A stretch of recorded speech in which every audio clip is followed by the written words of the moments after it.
Hey everyone, it's Third Monday. Hi, it's Tech Tip Q&A. I'm Sarah Walworth. I'm Christina McGrath. We are Knitting Tech Editors, and we're very excited to be on YouTube for the first time. So hello. Hello, and we hope that you all joining us would feel free to throw any questions that you have into the chat on the side. And if you haven't yet subscribed to our channel, please do subscribe so you can get reminders of when we're broadcasting live here. So for the last last year and a half, we've been more than a broadcasting year live on Instagram. And we thought that we would change up where we're broadcasting to have a little bit more ability to interact with our audience and to have just a better forum overall. So we hope that you like being here as much as we do. So are you ready to get into some questions? Sure. Just one thing I want to mention that I think is super cool about the YouTube difference is that when you get notified, like we'll schedule the lives ahead, so you'll be notified that there was one scheduled. You can go to that video and leave a comment or a question before we even begin. So that's kind of neat that you can leave questions right on the video if you want to do that. You don't have to, but it's just another way to leave your questions. It's pretty cool. Yeah, so please let us know you're here. If you're watching live, we'd love to chat with you. Please throw your comments into the chat box. So what question you want to start with, Christina? We got quite a few this last month, and we are going to toss them in a banner across the screen. Why don't we start with the question on metric or imperial measurements? Okay. So this is the first question we got. Do you ask your designers whether they calculated their numbers in metric or imperial? And do you then edit in what they used, or do you always edit in imperial? Do you want to take it, Christina? Sure. So I never have had to ask how a designer designed it in what system, but only because I already knew. Right? But what I tend to do is obviously if the pattern is only in centimeters, then that's how I check edit it. If it's only in inches, that's how I check edit it. But if the pattern includes both systems, then whichever one is first, whichever number they give first, if they give metric numbers first or imperial numbers first, whichever one is first, that's what I edit with. Do you do that too, Sarah? Yeah, so I think I kind of always just edit in imperial first is what I start with. And then if I see that there's an issue between the numbers, then I'll quick send an email and ask, what system did you design in? Because sometimes the numbers will be slightly off, and I will first think, oh, it might be a conversion or a rounding issue. And then that will trigger me to ask them, what did you design in? Sometimes I ask up front, and if I'm smart, I ask up front, especially if the designer is not based in the United States or lives in Europe or in Canada or in Australia or in another country that most of the world does not use imperial. So it's always good practice, I think, to ask first, kind of as you're getting to know the client, if you're a tech editor, or for a designer to make sure that your tech editor knows what system you're designing in. The difference between metric and imperial is so close when converted and rounded correctly that I just edit in imperial and make sure that I get within a certain range. And if you are calculating and rounding properly, it won't matter. Right. Which way you're doing it. I just do that. I don't know, just because I don't know. It kind of gets me in their head a little. I like to do it the way they've done it. So yes, that's what I do. And it helps so when it helps me to have done it, for example, in metric, if they've written it in metric and I do it that way, it helps me understand why they've rounded the imperial numbers the way they did. Right. You can get a good sense of which way it really needs to go, because lots of designers who design in the metric system aren't really don't fully get the way we round things in the imperial system. Like we use, 1/4 inch, 1/2 inch, 3/4 of an inch, but they might write, 13.8. And that's not the easiest way for someone to measure. So we wouldn't use that 13.8 inches. We would write 13.75 inches. So I like to do it whatever way that they've done it. But as long as you're rounding properly and calculating properly, it doesn't matter which way you do it. Exactly. So if I know that a designer is basing everything in metric, I definitely will edit in metric first, just to make sure that I'm seeing things on the same page as they are. So should we grab the next question? Sure. And hey, everyone that's watching live, feel free to throw a hi into the chat and to let us know you're here and where you're watching from. You got blurry, Christine. Yeah, I know. I'm all blurry. Put your hand up in front. Wave. Hi. Oh, there it goes. All right, you're back. Okay, what question should we hit next? What do you think? One. Just pick one? All right, I'll pick one. How about this one? Christina, what's your favorite part of the tech editing process? All right. I'm a pre-process person. My favorite part of everything is preparing, getting ready, getting everything I need, getting it all set up. Same with knitting, right? Like I've got the bag, I've got the needles, I've got the yarn, I've got the pattern, I swatched, and I know what I'm doing and I'm set to go. So that's the same with tech editing. I like to have the pattern printed if I'm going to print it. Like if it's one page, like one little teeny weeny one page pattern, I might not print it. But I like to print the pattern, sharpen pencils. I've got my checklist on my Trello card, so I know what I'm going for in this pattern. I know when I'm going to work on it. Like that's the part I like best. I just like getting organized. That's the part I like best. And I love using checklists. I know we talk about that a lot. And I think the reason because tech editing can be overwhelming. Like it's like really deep work and it's hard. And so it overwhelms me. I'm like, oh God, I have this big pattern. Like it's a big thing. So breaking it up into parts is awesome for me. So I'll make a checklist before I start. I'll look through the pattern and make a checklist of what things I need to do to check out the pattern. Not a checklist that I use for every single itty bitty thing I need to check. That's a checklist I use. I check a list for myself of what I need to do, like what sections I'm going to do, what I have to look, what I have to do. And it helps me just not be overwhelmed. So I like preparing. Setting it up. Sorry. Yep, setting it up. And I think I'm just the opposite. I'm a finisher. So I like reading through all the notes that I've made on the pattern. So when you make a note on a pattern, we call it a query or a comment or a marking. So right before I send the edit back to the designer, I'll read through everything and kind of tweak things a little bit to make sure that my voice to them is not critical or condemning or that it's helpful. And I'll go through and I'll just reread everything, just make sure that what I'm sending is exactly what I want to say. And I think that's my favorite part of it is kind of editing myself a little bit, finishing up the tech editing process. So that was a great question. Thanks for whoever sent that in. Yeah. If you guys have anyone who's watching us live, if you guys have a question for a knitting tech editor about pattern writing or knitting design or anything that you think we might be able to answer, we'll do our best. If you want to throw it into the comments, we'd love to hear your questions. Okay, so on to the next one.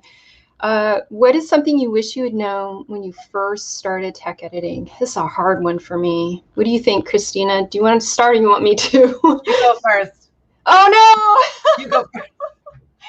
I think what I wish I had known a little bit more was how much tech editing is running a business. You become a small business owner, and I really didn't know anything about being an entrepreneur or about marketing or about handling invoices or doing the financial books behind the scenes.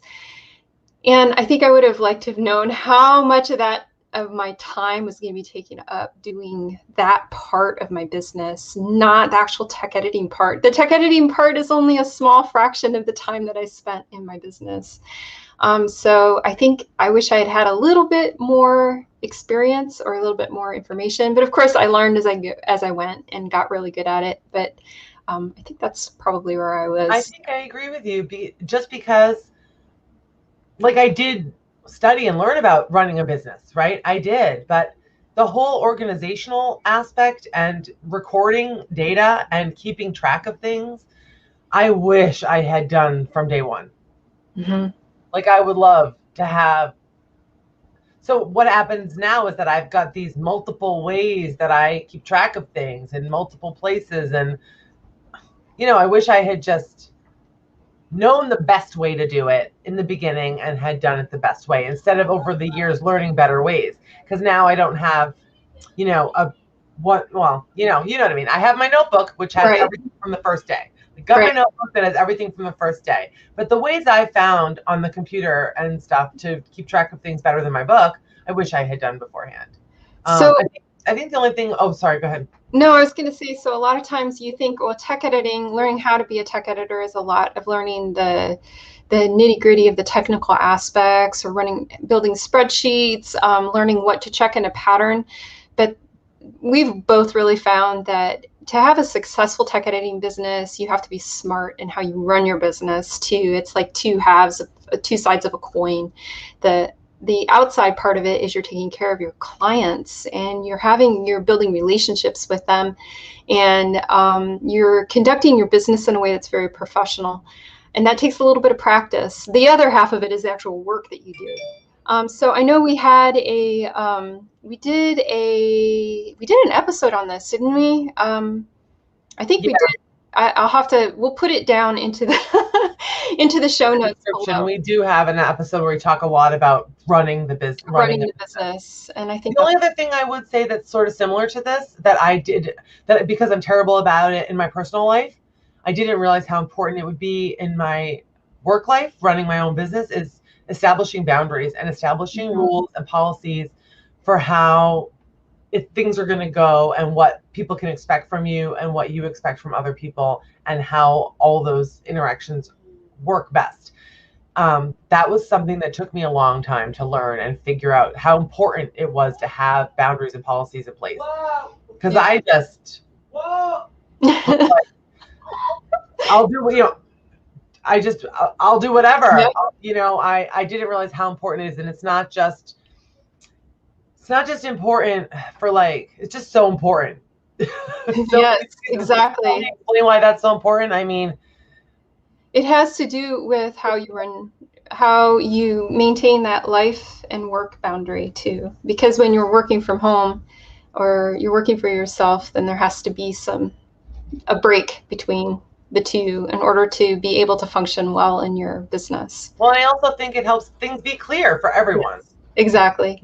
And that's always better. All right, should we get, remember, you guys can always throw a question into the comments if you have one for us. We're watching them. And should we get to your favorite question, Christina?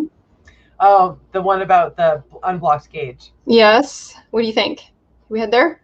Sure. Okay, so we're only going to post in the banner part of the question. Christina, did you want to read all of the whole question, or you want me to read it to you? I have it right here. I can read it. Okay. So the whole question is, I stumbled across a shawl pattern that gave gauge measured over garter stitch before blocking.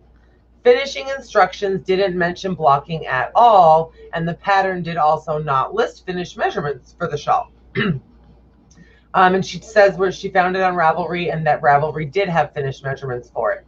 And she says, she stumbled across it as a knitter, but she's wondering how she would handle it from a tech editing point of view, or rather communicating with the designer. How would she communicate with the designer about it? And would you bring it up as an error or a suggestion, or not at all? And the reason I wanted to read the whole question is because she specifically says that the pattern said to measure your gauge over garter stitch before blocking, but it doesn't have finishing instructions.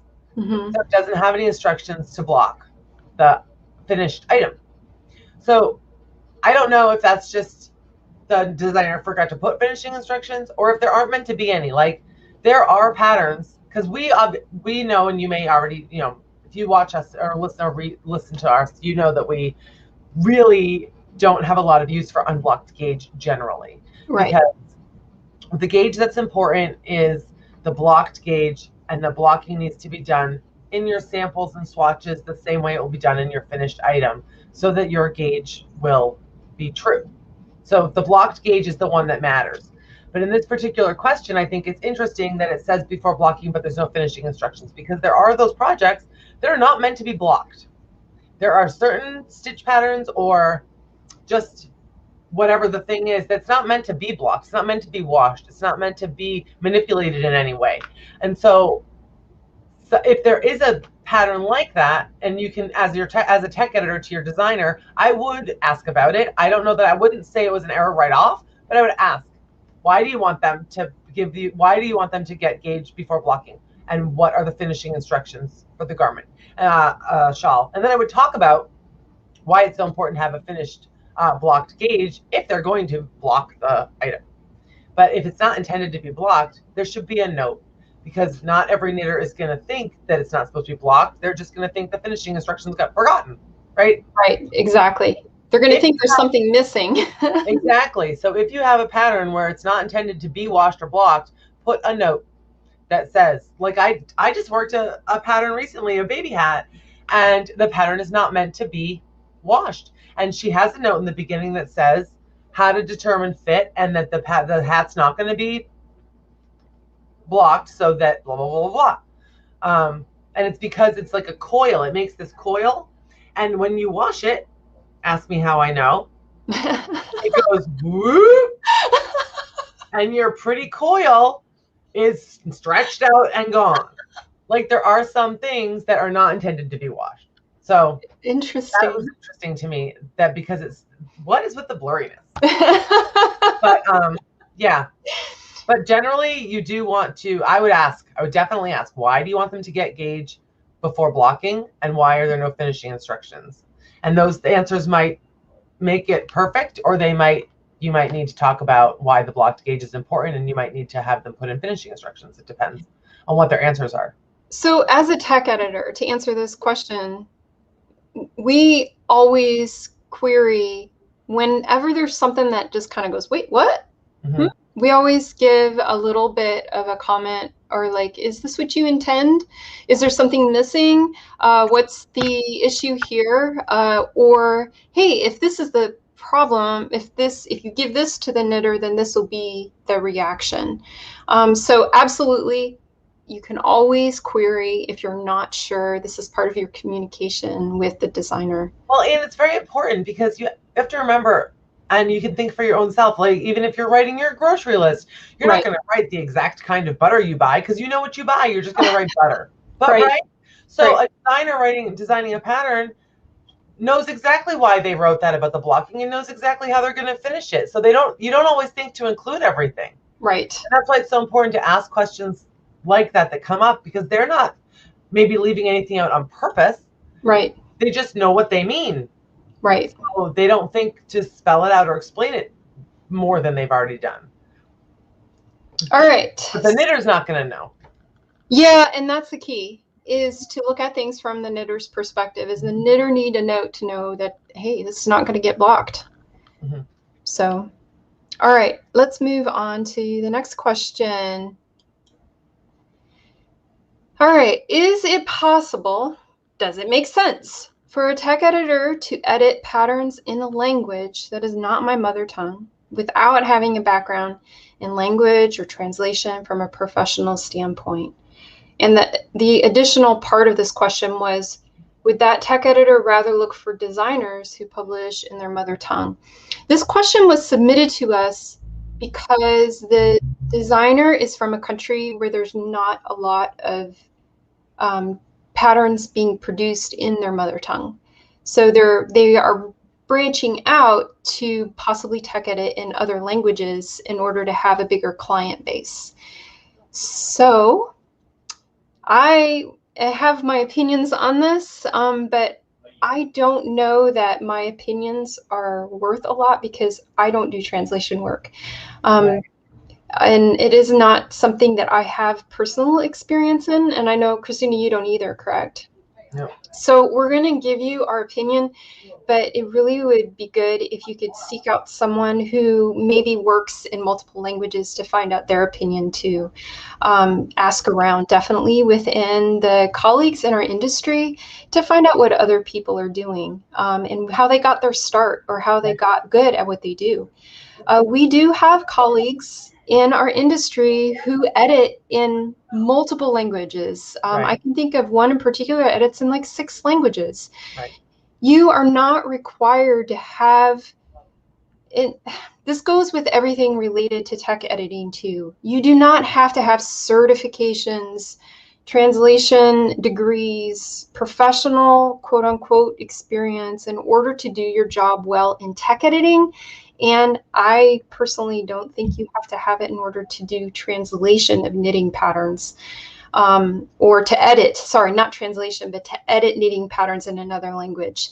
If you have experience in that second, third, fourth language, and you have technical experience and you understand the language of our industry in that language, then I think it's okay to test your waters, test your abilities in there, and just do your best. And maybe work with a designer that's willing to give you a little bit of practice, to just see if you can do it, or do it on some practice patterns.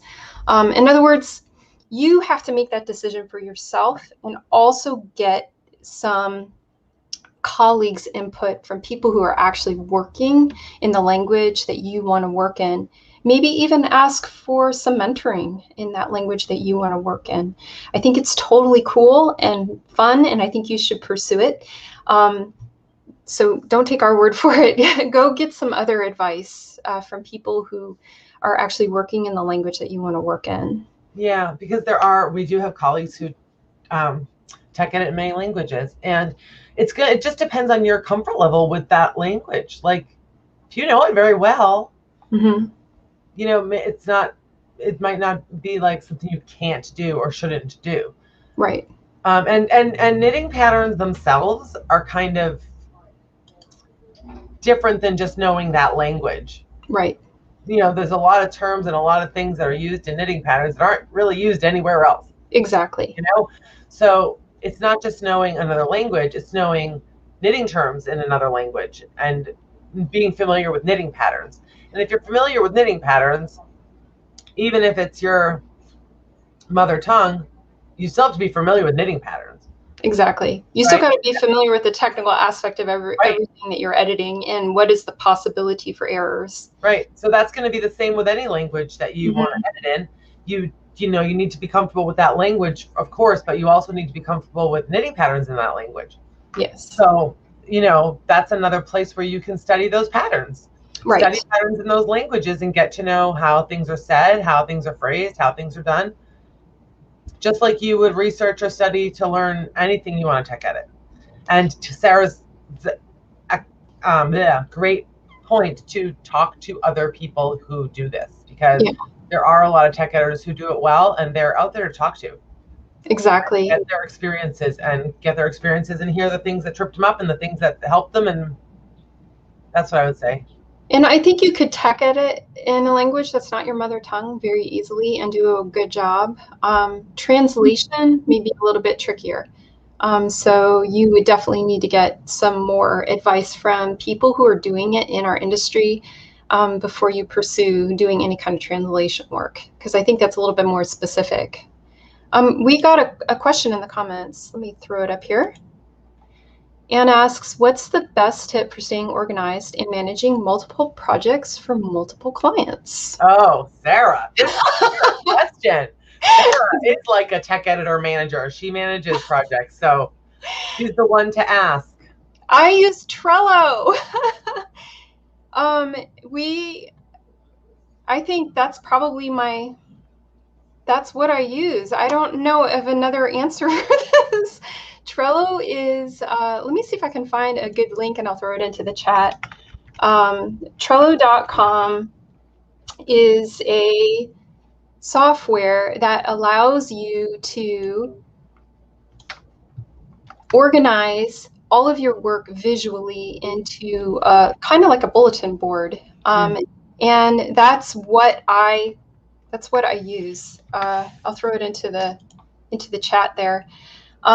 I do use some spreadsheets to do some estimating work. Like I'll throw in my data from whatever patterns I get to tech edit, and I'll put them, like the word count and all the information about it, into a spreadsheet that I keep from the very beginning of my business, just to keep some data on the stuff that I've edited.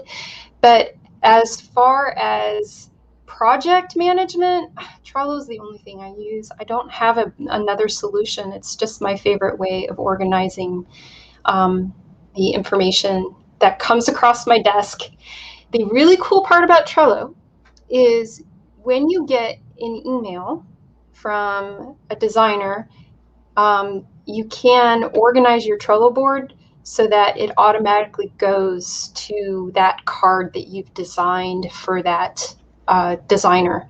The email will go to the card you want. The email, there are all kinds of add-ons and power-ups in Trello that can make your process really easy. So where you don't even have to put things onto the board, it will automatically put them on the card for you.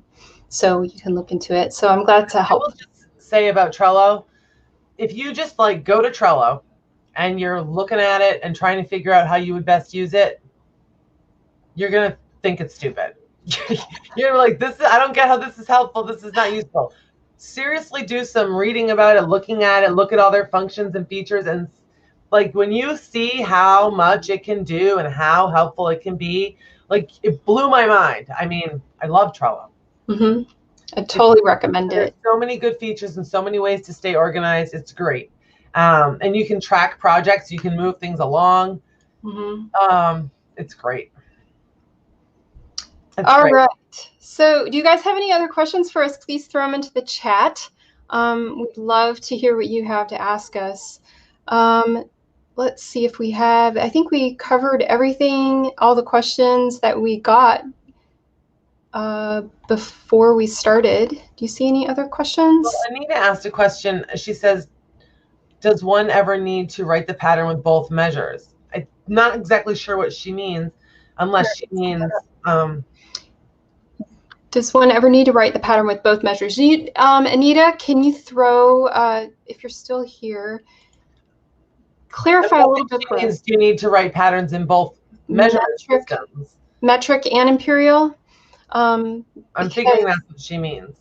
If that's your question, we firmly believe in order to make your pattern accessible to the most people in the world, yes, you should include both measurement systems in your pattern if it's at all possible. Centimeters and inch. So she asked that. Yeah, Linda, thank you. She asked that when you talked metric and inch. Thank you. So this is a very, very good question.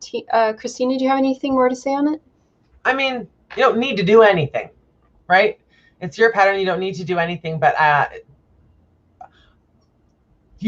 why wouldn't you? I mean, if you put inches and centimeters and meters in your pattern, then that's all, the whole world can work from your pattern. Exactly.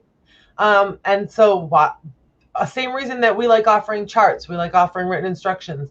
We always like including both systems, not just in the directions, but also, all the way the measurements are listed, the way the yarn is given, the way the needles are given, because it appeals to more people in the world, and then anybody in the world can work your pattern. And so absolutely, that's what we think is the best thing to do. And if you're not sure how to do this, we did a whole episode on converting between the systems. It even kind of trickled into the next episode too. Yeah, I think we did. We've talked about this a number of times. A lot. There's a way to do it that's the easiest and the most accurate way, depending on which system you work in. So feel free to just peruse our previous episodes for converting between measurements. Do you have an episode number, Christina? Do you have YouTube? Yeah, I'll get it. Hold on. Yep. Let's see. So the crux in the...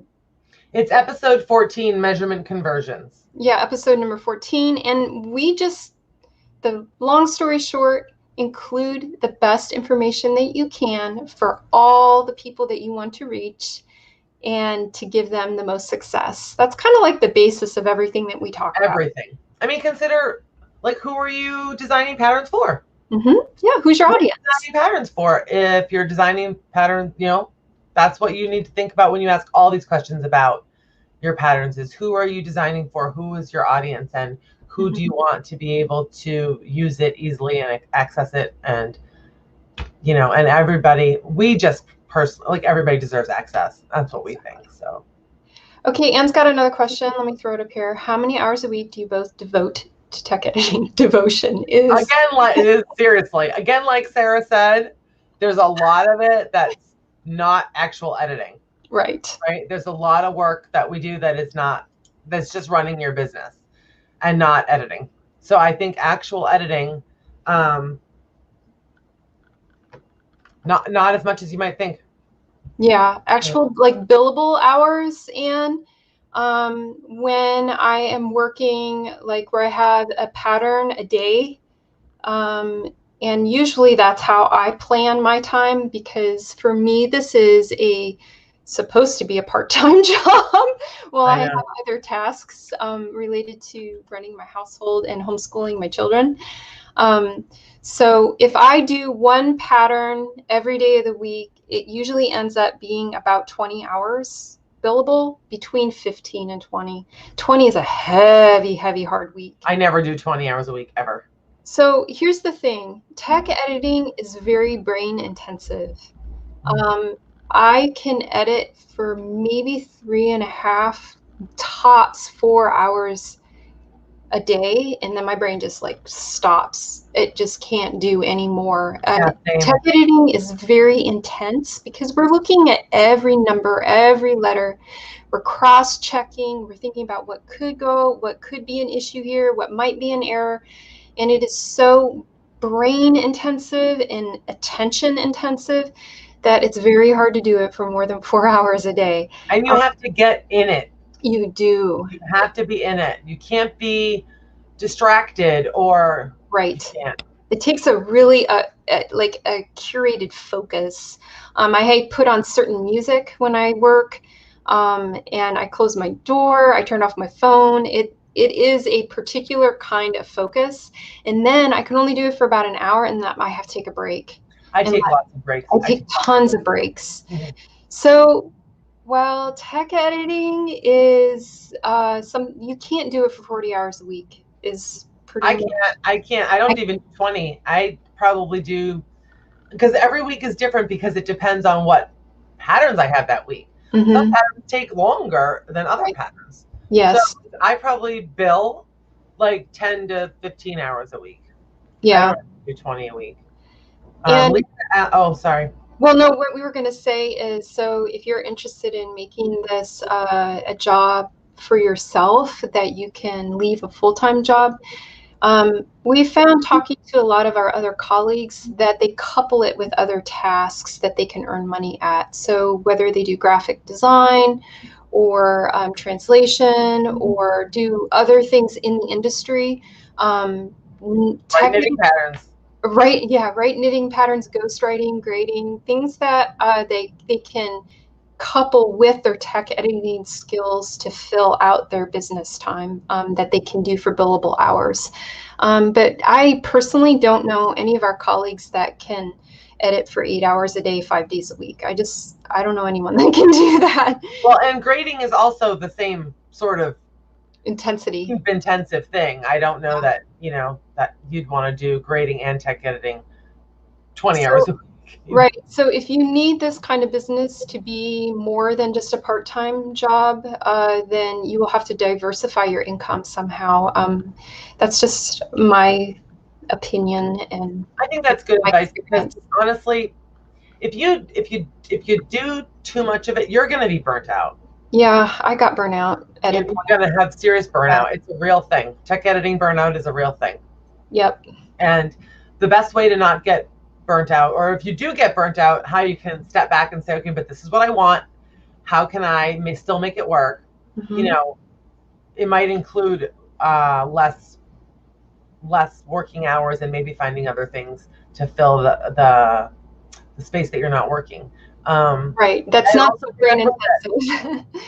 also remember that there's a lot of hours you're working that no one's paying you for. You have to streamline your process so that you're not doing a lot of admin on your own dime. Yeah. I do a lot of working that I don't get paid for. I mean, I work every single day, but I bill, 10 to 15 hours a week. Yeah. So, and that's the other thing too, is considering your hours, then you also need to charge an hourly rate that will give you the business that you desire. So you have to take into consideration the hours that you would be doing admin or emails or the other things related that you can't bill for. So that's just part of setting up your business too. Thank you, Anne. We're so glad we can help you with this. Feel free to ask if that leads to another question, just throw it into the comments. Okay, let's go to Lisa's question because it's related. How long does the average sweater take to edit? Is it a baby sweater or a baby through adult, teenage, woman, man? 20 sizes, 5 sizes, 10 sizes. Is it a complicated stitch pattern? Does it have 9 charts that go with it? Like there's in every single thing you could possibly design, like a shawl, a hat, mittens, socks, a sweater, a skirt, like every single thing you could possibly design. There are so many variables of what it could be that change the amount of time it's going to take to edit. Basically, anything you add to a pattern is going to be more time to work on it, more time to check. 5 sizes adult. Okay, so that's good. So, and you did say average. So that's part, there is a middle ground. Generally speaking, I have found that a well-written pattern with very few errors takes less time. So anywhere between, I have edited with a designer that I'm familiar with how their pattern writing is and their setup and their construction, I can do it in about 2 hours. A good day, maybe an hour and a half, but that's for like the first editing pass. But generally it takes between 3 to 4 hours to do an adult size sweater if it's not a simple construction, like if there's shaping or, what do you think? Yeah, so I think the shortest I've ever edited a sweater is like an hour and a half, and it's just like you said. I've worked with a designer before, really well written pattern, nothing there's no charts, there's no cabling, there's no special size requirements or things that have to be done. There's no seed stitch that has to be like counted. 3-page sweater pattern that still you need to check all the points, you still need to check all the measurements, you still need to make sure it all works, but you don't have these extra elements that create a lot of time. There are these time sucks, right? It takes a lot of time. So, but most sweaters that have some issues, have style issues, need work, or that have extra elements, pattern stitches, many sizes, more than 5. Most patterns I edit are, between like 8 and 12 sizes. Some of them are 20, because that's become something people are doing more of now, is making sweaters for everyone. Right. Those take long. Like, I'd say like they can tell. So you can have a sweater with all that going on. It's like 4 hours, 3 hours. You can have for the first pass, right? You can have a sweater with all that going on that's not in such great shape. That'll take you 6 or 7 hours for the first pass. And that's really depends. That's the key, is also how many errors there are, because every single time we get stopped as we're editing and we go, oh wait, this number doesn't match, or these totals are incorrect, or that doesn't fit the stitch pattern, and then we have to stop, take a few minutes, write a comment, mark it on the pattern, and then go back and see, okay, did we make an error, or is this an actual error in the pattern? And what does this error affect? What does it affect later on? Can I even continue the edit? Yes. Or do I need to stop? Exactly. And send it back to the designer and say, I can't do anything until we deal with this issue. Yeah. So so that's the key, is we're saying this average really means a pattern that doesn't have a lot of errors, because as soon as you have errors, and especially errors that cascade, like where numbers are based on other numbers but they're wrong, then you're adding time. So sizes and pattern elements, like anything you add takes more time. But then again, that's why these checklists are so great. Like, yes, the more you get to go over and check ahead of time, the less time things will take in the end for the whole editing process. So that does segue into something that we'd like to make sure you're signed up for our newsletter. Here's the thing is, make sure you subscribe to this channel so that you get reminders when we're going live. We go live here every third Monday at noon Eastern time, but also sign up for our newsletter. And the reason why you want to sign up for our newsletter is because it's an awesome newsletter. Well, we do a little bit of replay in the newsletter. So you'll see a link to our previous episode here. We'll give you some more information about what we covered, what's new, and what's going on with the book that we're writing. But also, we're going to give you a free pre-edit pattern checklist. We're really good at the tongue twisters, aren't we? Aren't we?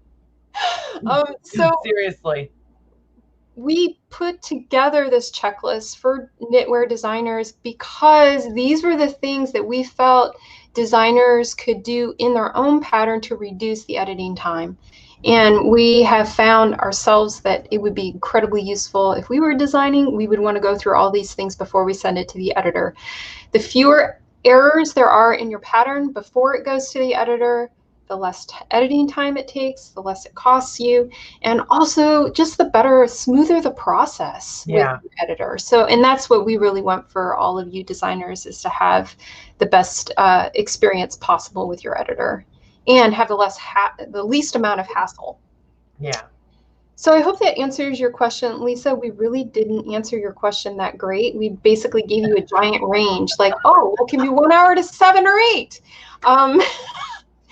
I'm sorry, it really does depend entirely on so many factors. How many sizes and how many errors, and what's the construction like? I've had some patterns that were very simply constructed, but had so many errors they took 6 hours. And then I've had other patterns that had a complex construction with a complex stitch pattern, but were well written and with no errors, and it just took like 3. So I think it just, you have to work with she said she understands. Oh, good. That's why giving estimates is so hard, because you just don't know some things until you're in them. Exactly. Estimating on our end as tech editors is one of the most difficult and the tasks that we least like, because it's hard to know what a pattern is how much time it's going to take to edit until you actually get into it. So, all right. Do you guys have any more questions for us? Because we're coming up to the end of our list of questions, and we would love to answer any that you have rumbling about. So one little announcement is our next Tech Tip Q&A is going to be on July 19th, which is the third Monday at noon Eastern Time. We're not taking a summer break this year. We're not burnt out from pandemic. We're really excited to be here in this new forum. So we'll be here again next month to answer your questions live. And we love doing this. This is something that just makes us super happy to offer our advice and opinions to you all. And then Lisa has one more question. Do you try to estimate high and then adjust? So this is for estimating how much a pattern is going to cost the designer, correct? What do you think? I give a range. Okay. I give a range. I didn't used to do that, but I've been doing it for a really long time now. I'll give a range of, so when I do an estimate, I'll do what most patterns like this have taken me recently, and then I will add some, and I'll give a range. But it's like not even still foolproof. Like, yes, it's not. It's an estimate. Some of them will come out like under, and I'm like, oh, great, you know. And some of them will be like, oh, I got to write to her and tell her this is not going to work out. And so, you know, when that I feel like even when I estimate high, it still sometimes takes too long, and sometimes I'm laughing at myself because I estimated and I'm like below my bottom number because it didn't take as long. Right. It's just hard. It's a hard thing. So I do a similar process, but I do estimate high, for a very important reason.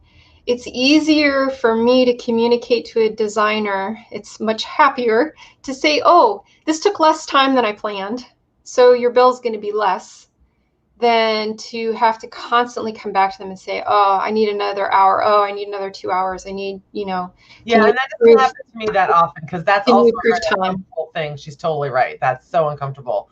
And that doesn't happen to me often. But it's hard because no, you're not the only one who struggles with that, Anne. And what's hard about it is just personally, it's difficult for me to give people a high price, right? Mhm. It's uncomfortable for me. I don't feel comfortable doing that. So that's something I need to work on, right? But so that's hard for me. So, I think I'm estimating high sometimes. I'm trying to get better at it because No, it's really it's all good. uncomfortable. It's really uncomfortable to have to say, this is going to go over the time I gave you. Right, it is. So there's a couple of things that I use when I estimate to make it work a little bit better. Like I said, I keep data on every pattern that I edit.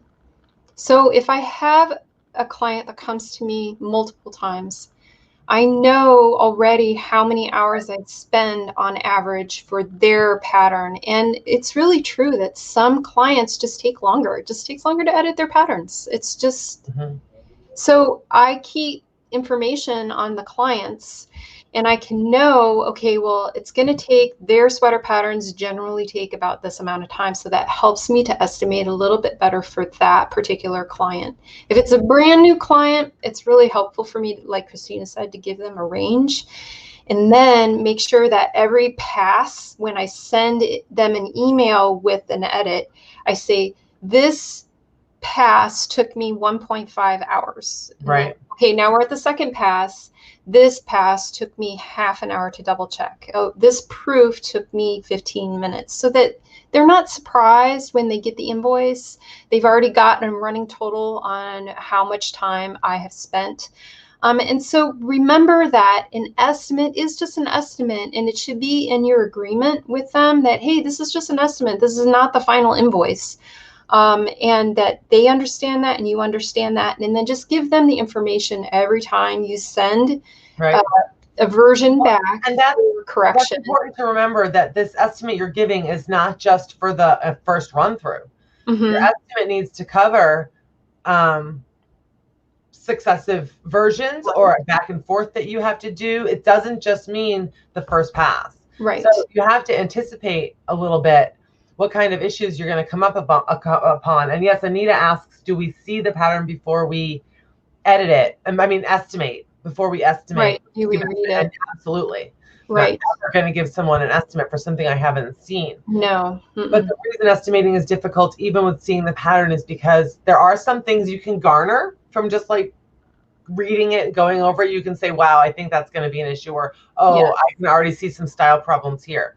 But the nitty gritty of a pattern and what's really happening and going on, you don't know until you're in the middle of it.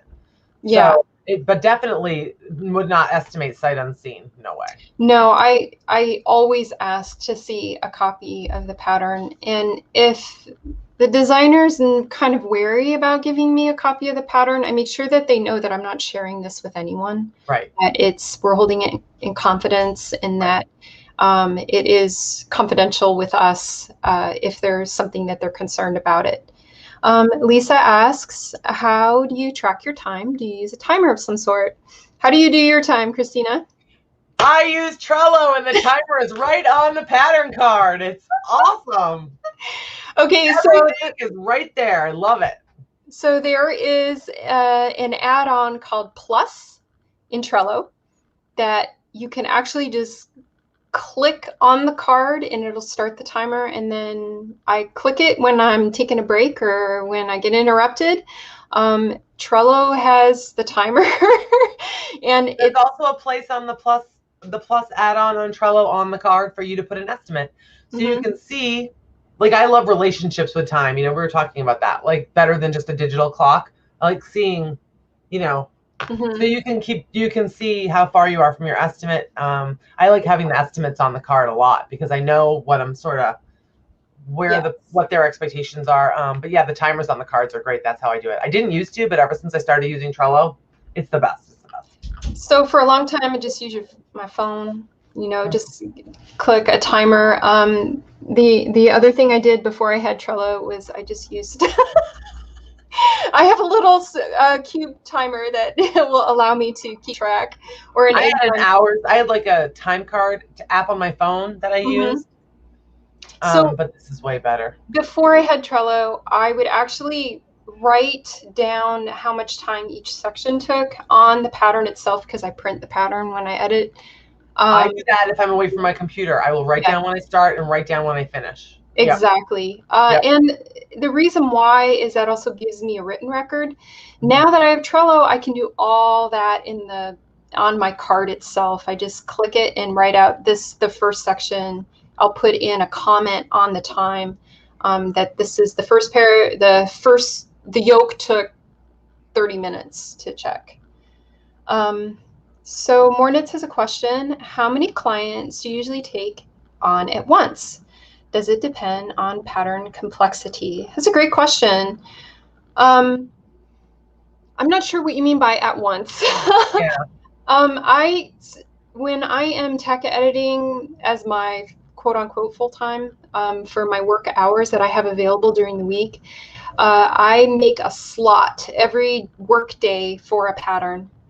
And when that slot is full, when it's available, then that's how much work I have. I don't necessarily limit how many clients I was taking on until I had so much work I was overwhelmed. And then I kind of reduced my client load to just the people that I wanted to work with. But that was my personal business journey. How about you, Christina? Pretty similar. If I have spots open, then there's a spot open. It's not really so much how many clients I'm taking on, it's how many edits I'm doing. Exactly. How many edits? Right. So it's not like a finite number of clients I'll work with. It's just pattern by pattern. Unless, it's not like a finite number. And you'll find if you are tech editing that your client base will change. So you may have someone that you work with for months and months and months, and then they decide to go work with someone else, which is totally fine. Or they don't do patterns for a while. Or they don't make patterns for a while. Or you'll find someone needs to go work with the publisher for a while, and they have to use their tech editor. You'll find that you won't always work with the same people over and over and over again. You might find your client base kind of varies depending on the season and depending on people's businesses and what projects they're doing. Right. One thing that I did want to say is a lot of people in our industry are keen on there not being competition. And we firmly believe that collaboration over competition is the way to go. So a lot of times, if I have too much work, I'll get on the bat phone and say, "Hey, who needs jobs?" Right. We'll go to our private tech editor message board and just be like, "Hey, I can't take on this work this month. Can someone else pick it up?" Yeah, we do that all the time. So that is one thing to keep in mind if you are a beginning tech editor, is to make some connections with other tech editors because we share clients all the time and we share work and we like to check each other's work if we're having a real complex issue. Short rows. Short rows. Yeah, short rows.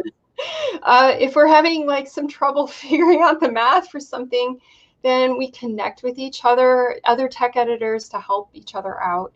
And it's just part of doing business, is you're not going to be able to do it by yourself. You're going to need some colleagues to be connected with, that you guys can be a support to each other. So that's just kind of as a side note, is that you can't look at your clients as your own clients. That actually we're all just part of a community working together and collaborating together. But over time you will your schedule is going to end up, I think, getting filled by the same people Right. over and over if they're happy with your work. And when they fill those spots, of course, that's going to be less spots available for, newer people to find a spot. So, Right. That does evolve sort of that way. And yes, your second part of the question was, does it depend on pattern complexity, how much you take on?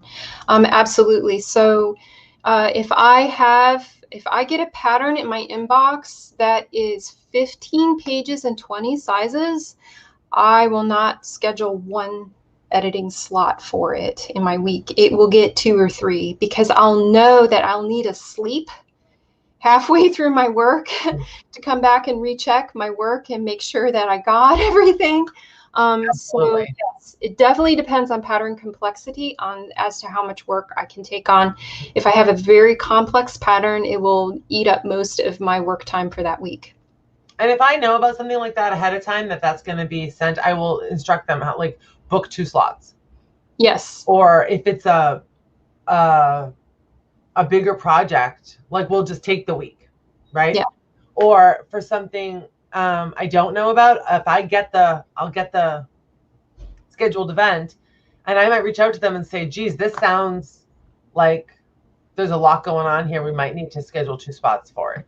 But then if I have something simple and I can do more than I would normally do in a week because the pattern is so simple and doesn't take very long, then I might put out a call for open slots that I can take on some more stuff this week.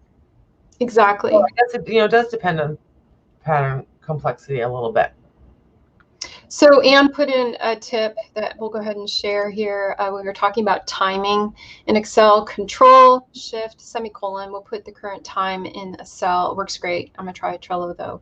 So Anne, this is awesome. So if you're working in a spreadsheet in Excel and you're checking a pattern, you can put a timestamp in a cell as you get through it. So that is a fantastic tip. Thank you for sharing that.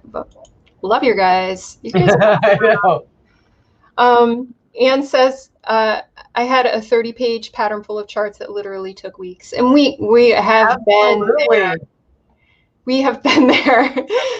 And you have to, this is the other thing that's great, to just have a good relationship with your client and just upfront when you get the pattern to say, listen, I already know that I can only do 7 of your pages a day.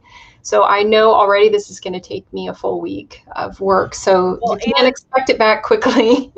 There for sure are patterns that I have lived with for a long time. That we've worked on for a long time. And also, you got to remember, sometimes in the course of editing, changes get made, not just error corrections. Right. But, like, they may make big changes in the pattern, and that's going to sort of, you're kind of not starting over, but it's going to bring a whole new element, a whole new segment of editing into the thing, right?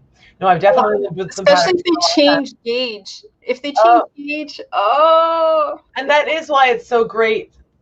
Yes. How you communicate with your client and having good communication with them and enjoying working with them. Yes. I mean, if you have a client you really don't like working with, or they don't like working with you, you might not have an easy editing time, you know? That may be something to think about passing on to a colleague. If you're not making a good connection with a client, then definitely it's something to consider. Passing on to someone else. So we're coming up to the end of our hour. Can you believe it? I know. We've loved being here with you guys this month. We will be back here again 3rd Monday of July at noon, same time, same place. Make sure you subscribe here to get notifications of when we're going live, and sign up for our newsletter through the link in our bio, or I think it's on the corner of our channel. And just let us know if you come up with a question anytime during this month. You can contact us through our website, or send us a direct message on Instagram, or even just put the comment in the broadcast that's scheduled for next month. And we'll do our best to answer your questions live next month. And if it is something that we feel like we can answer right away, we'll message you and answer right away. So Linda says, thanks, this was so helpful. You are welcome. Glad to hear it. We're so glad that we can be here and just talk a little bit with you guys and share the knowledge that we have. We appreciate you being here Thanks, and Lisa. being part of our audience, and we always get excited to be able to chat with you during this time. So, do we have anything else? I think that's it. All right, so we'll see you guys next month. Hope you have a wonderful June and first part of July. We'll see you soon. See you next month. Bye.